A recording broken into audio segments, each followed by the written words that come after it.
मार्गशीर्ष पौर्णिमेला दत्त जयंती मोठ्या प्रमाणात साजरी केली जाते।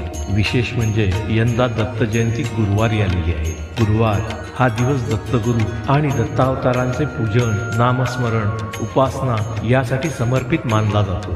त्यामुळे गुरुवारी दत्त जयंती येणे हा योग अनन्यसाधारण आणि अतिशय शुभ पुण्यफलदायी मानला गेला आहे। अत्री अनसुया या दाम्पत्याचा पुत्र मानल्या गेलेल्या दत्तात्रयांचा जन्म ब्रह्मा, विष्णू, महेश यांचा अंश एकत्रित होऊन झाल्याची कथा सुपरिचित आहे। या तिघांचा अंश म्हणून दत्तात्रयाची त्रिमुखी आणि 6 हातांची सगुण मूर्ती सर्वसामान्यांमध्ये लोकप्रिय आहे। मात्र पुराणात एकमुखी आणि द्विभुज अथवा चतुर्भुज अशा दत्ताचे वर्णन आढळते। विशेष म्हणजे दत्त उपासनेत ध्यानासाठी त्रिमुखी दत्ताचे सगुण रूप आणि पूजा विधीसाठी पादुकांना महत्त्व दिले गेलेले आहे। नरसोबाची वाडी, औदुंबर, गाणगापूर